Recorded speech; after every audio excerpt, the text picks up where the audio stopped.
তার স্বাধীনতার ৭৫ বছর পূর্তি হতে চলেছে। তাকে কেন্দ্র করে ইতিমধ্যে দেশব্যাপী, শুধু দেশব্যাপী নয়, যেখানেই ভারতীয়রা থাকেন, আমাদের প্রধানমন্ত্রী তথা কেন্দ্রীয় সরকারের আহ্বানে আজাদী কি অমৃত মহোৎসব ইতিমধ্যে শুরু হয়ে গেছে। আমরাও আরো কর্মসূচি নেব, তিরঙ্গা র্যালি করব।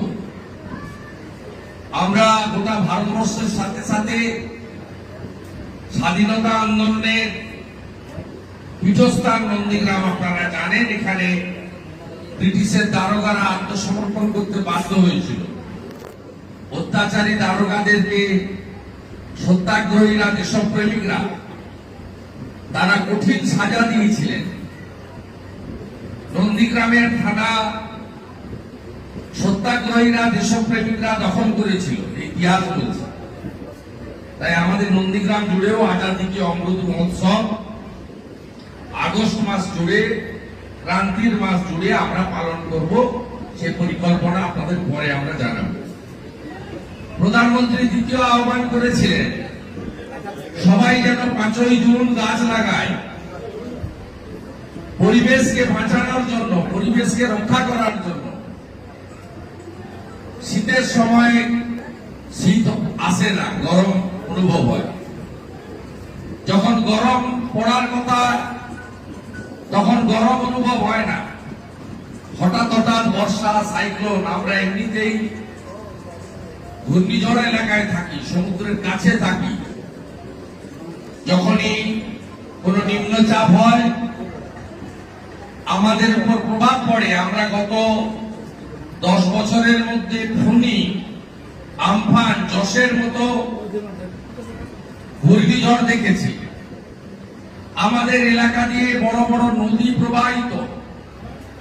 আমরা বেকুটিয়ার, দীনবন্ধুপুরের লকগেট থেকে একেবারে সোনাচূড়ার জেলিঘাম পর্যন্ত নদী ভাঙন আমরা দেখেছি।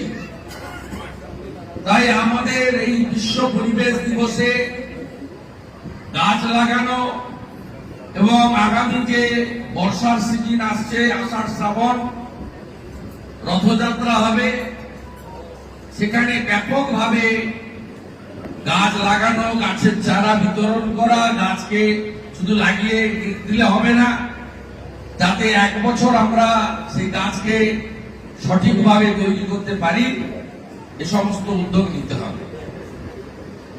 আজকে এখান থেকে কয়েক হাজার ফলের চারা আমি নন্দীগ্রামবাসীকে উপহার হিসেবে দিতে চাই। বাড়িতে গিয়ে ঠিক জায়গায় লাগাবেন, যাতে গাছটা সুন্দর হয়, ফল গাছে ধরে।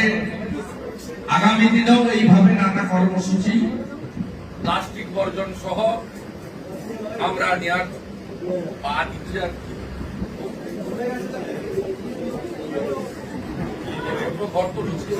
কর্মসূচি আমাদের প্রধানমন্ত্রী দিয়েছেন। সেটা হচ্ছে শরীর ঠিক রাখতে ওষুধপত্র, চিকিৎসা তো আছেই, তার আগে নিজের কাছে সব আছে, সেটা হলো যোগ। আগামী 21শে জুন আমাদের বিশ্ব যোগা দিবস পালন হবে।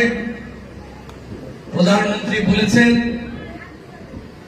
সকালবেলা একেবারে প্রত্যুষে, সকাল বলবো না, ভোর সূর্য উঠবে আর আমরা যোগ সাধনার মধ্য দিয়ে সূর্যদেবকে বরণ করে নেব। আমি অন্য জায়গায় থাকবো, গঙ্গার কোনো পাড়ে, আপনারা এখানে করবেন, আমি তার অ্যারেঞ্জমেন্ট করে দেবো। আর কথা বাড়াবো না। শুধু রাজনীতির কথা নয়, এই বনসৃজন, গাছ লাগানোর সঙ্গে যারা প্রশাসনে আছেন, সরকারের তৃতীয় স্তরে আছেন, তাদের সম্পর্কে 2-1টা কথা আমাকে বলতেই হচ্ছে। আপনারা জানেন আমাদের সবচেয়ে বড় কর্মসূচি হচ্ছে এমজিনরেগা, 100 দিনের কাজ। এর উদ্দেশ্য কি? এর উদ্দেশ্য হচ্ছে গ্রামের মানুষরা যেন বছরে 100 দিন পরিশ্রম করে খেটে কাজ করতে পারে, স্থায়ী সম্পদ তৈরি করতে পারে, আর তাদেরকে ভারত সরকার একটা অর্থ তাদের অ্যাকাউন্টে পাঠায়। জব কার্ড হোল্ডার নথিভুক্তরা এই সুযোগ পান। তা আজকে প্রথমে আমরা দেখেছি 100 দিনের কাজে পুকুর কাটার উৎসব চলছিল। পুকুর নেই, তাও কাটা হয়ে গেছে। 3টা-4টা করে পুকুর পঞ্চবাবুরা নিয়ে নিয়েছে, পুকুর নাই। তারপরে আপনার এলো আইবিএস, আপনার বড় পানের বরজ আর গরু ক্রয় করে দেওয়া হবে গোমাতা, যাতে সে গরু লালন পালন করে আপনি আপনার সংসার প্রতিপালিত করতে পারেন এবং আমাদের প্রাণী সম্পদ তৈরি হবে। সেখানেও তো যা হওয়ার হয়ে গেছে। ভোট দিবি পাবি, মিছিলে যাবি পাবি, কোথাও নেই বার দোষ সেখানে আছে। আর গাছের সঙ্গে সম্পর্ক আছে। গত 2 বছর ধরে ভারত সরকার বলছে মনরেগা থেকে ব্যাপক গাছ লাগিয়ে অরণ্য সম্পদ তৈরি করো। আর এই চোরগুলো পঞ্চায়েতে, আপনি শুনে রাখুন, আমি ইতিমধ্যে উত্তর দিনাজপুরের রায়গঞ্জের একটা কোম্পানি যারা 30 কোটি টাকার গাছের চারা সাপ্লাই দিয়েছে, সেই কল্যাণী গ্রুপ, তার বিরুদ্ধে ভারত সরকারের পঞ্চায়েত মন্ত্রী, আমাদের সনাতন সংস্কৃতির আরেকজন বড় পিলার সম্মানীয় গিরিরাজ সিংকে অভিযোগ করেছে। তদন্ত শুরু হয়েছে। সেটা কি? পশ্চিমবঙ্গ সরকার তার যখন ফরেস্ট ডিপার্টমেন্ট থেকে গাছের চারা ক্রয় করে, ফলের হতে পারে, অন্যান্য গাছ হতে পারে, সেই গাছের জন্য একটা নির্দিষ্ট রেট আছে। আর মনরেগা থেকে যখন গাছের চারা কেনা হচ্ছে, এমনি তো লোপাট করে দিচ্ছে। এক একটা পঞ্চায়েত 40-50 লক্ষ টাকার গাছ লাগিয়েছে বলে তুলেছে। প্রত্যেক পঞ্চায়েত মিনিমাম 50 লাখ। খোদামবাড়ি 1 এবং 2 এর যে কোনো পঞ্চায়েত, যে কোনো সংসদে আমি যদি এখনই গিয়ে নির্মাণ সহায়ককে, ভিডিওকে ডেকে বলি দেখান কোথায় আপনার বাগান করেছেন, গাছ লাগিয়েছেন, দেখাতে পারবে না। উল্টে বলবে গাছ সব গরু খেয়ে নিয়েছে। এইটা হচ্ছে এই পশ্চিমবঙ্গের তোলামূল কোম্পানির কাটমানি কালচার।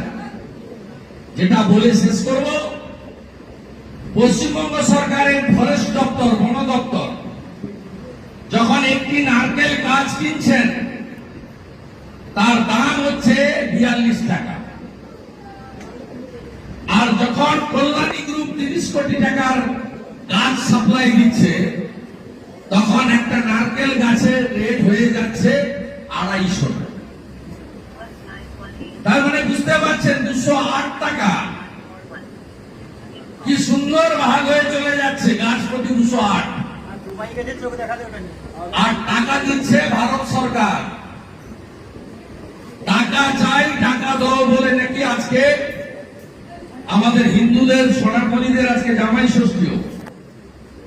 এটা আমাদের হিন্দু সংস্কৃতি, সনাতন কালচার। সেই দিন মিছিল হবে বিকালবেলা, টাকা চাই, টাকা দাও, দোতলা বাড়ি 3 তলা করে দাও, মোটর সাইকেলটা পুরনো হয়ে গেছে বদলে দাও, গাড়িটাতে এসি নাই, এসি গাড়ি কিনে দাও, মেয়ের বিয়ের বাকি আছে তার জন্য টাকা দাও, তাই 100 দিনের টাকা চাই, টাকা দাও। তাই এই চোর ধরো জেল ভরো যে আওয়াজ উঠেছে, এতে 100 দিনের কাজ, গাছের চারার নাম করে হাজার হাজার কোটি টাকা চুরি, সেই সুন্দরবনের প্রান্ত থেকে দার্জিলিং এর পাহাড় পর্যন্ত এখানেও 17টা গ্রাম পঞ্চায়েতে হিসাব করলে 12-14টা গ্রাম পঞ্চায়েতে এই কাণ্ড ধরা পড়ে। তা আপনাদের টাকা, জনগণের টাকা, আমি বিধায়ক, আমার দায়িত্ব এই দুর্নীতি বন্ধ করে মানুষের হক অধিকার, দেশের টাকা আমাদের টাকা, যাতে ভুল পথে না চলে যায়, দোষীদের চিহ্নিত করে শাস্তি, ভবিষ্যতে এই কারবার বন্ধ করা, দুটোই আমাকে দেখতে হবে। আপনাদের সাহায্য সহযোগিতা আমি প্রার্থনা করে আমি আমার কথা এখানেই শেষ করছি। ভারত মাতা কি, ভারত মাতা কি, ভারত মাতা কি।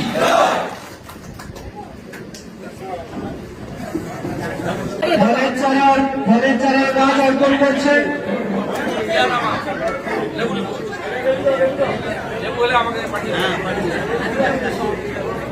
অযথা কেউ ঘুমিয়ে না।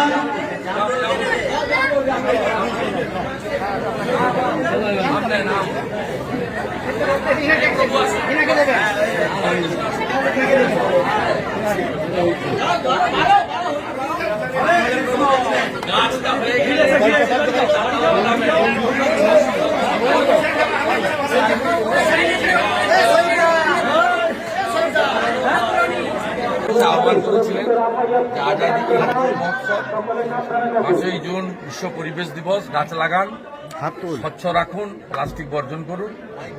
আর 21শে জুন বিশ্ব যোগা দিবস। আজকে নন্দীগ্রাম বিধানসভার বিধায়ক হিসেবে সম্মানীয় প্রধানমন্ত্রীর অনুপ্রেরণায় তার আদেশ নির্দেশকে পালন করে আমরা এখানে কয়েক হাজার ফলের চারা বিতরণ করলাম এবং এখানে প্রায় সহস্রাধিক মানুষ উপস্থিত হয়েছে এবং এখানে আমরা গাছও লাগিয়েছি এবং আমাদের বৃক্ষ মাকে সনাতন হিন্দু সংস্কৃতি অনুযায়ী আমরা পূজা অর্চনা করি। আসানসোল পৌরসভাতে টাকা দিয়েও সাধারণ মানুষ জল পাচ্ছে না, কি বলবেন আপনি? আসানসোল পৌরসভাতে সাধারণ মমতা বন্দ্যোপাধ্যায় 2010 সাল থেকে ক্ষমতায় আসার আগে থেকে আসানসোল কুলটি ওই বিস্তীর্ণ এলাকার লোক তাদেরকে বারে বারে বলেছেন যে তোমরা আমাকে ভোট দাও, আমি তোমাদের খাওয়ার জল দেব। কখনো প্রশাসনিক সভাতে একে ধমকেছে, তাকে ধমকেছে, বড় বড় প্রতিশ্রুতি দিয়েছে। সেখানে আসানসোলের মানুষ অন্তত পৌরসভা, পঞ্চায়েত, উপনির্বাচন, সাধারণ নির্বাচন, বিধানসভা, লোকসভা মিলিয়ে মমতা বন্দ্যোপাধ্যায় দলকে 20 বার ভোট দিয়েছে, 20 বার ভোট দিয়েছে। তাই আসানসোলের মানুষের জলকষ্টের প্রতি সহানুভূতি জানাচ্ছি।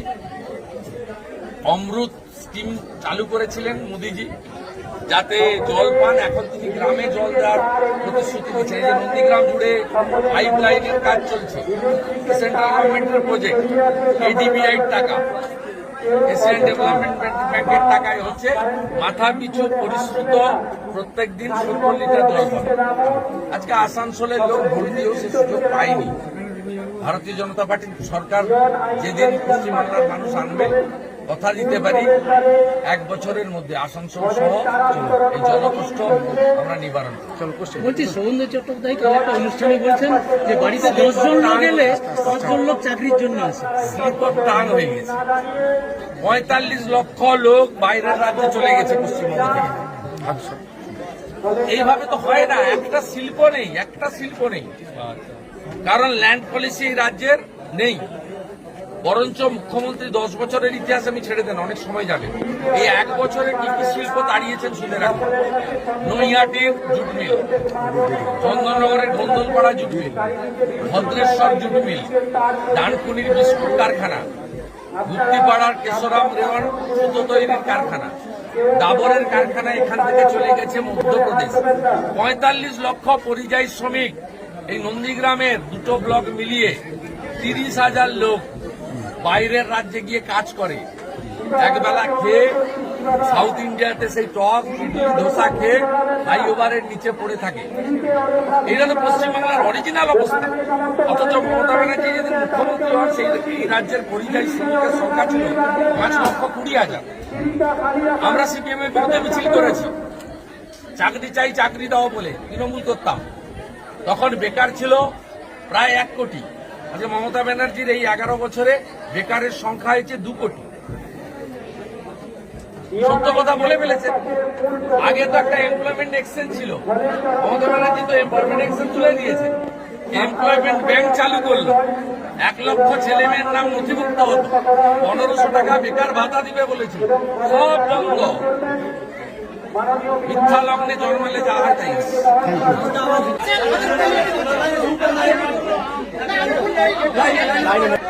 সেটা এই সম্পর্কে যে কোনো আপডেট সবার আগে পাওয়ার জন্য অবশ্যই চ্যানেলটিকে এখন সাবস্ক্রাইব করুন এবং সাবস্ক্রাইব করলে পাশে নোটিফিকেশন বেলটিকে বাজিয়ে দিন, যাতে আর নতুন কোনো ভিডিও আপলোড করলে তার নোটিফিকেশন সবার আগে পৌঁছে আপনার কাছে। এবং আরেকটি রিকোয়েস্ট আপনার কাছে, ভিডিওটিতে একটু লাইক দিয়ে দিন, কারণ আপনার একটি লাইক আমাকে অনেক উৎসাহিত করে পরবর্তী ভিডিও আপলোডের জন্য।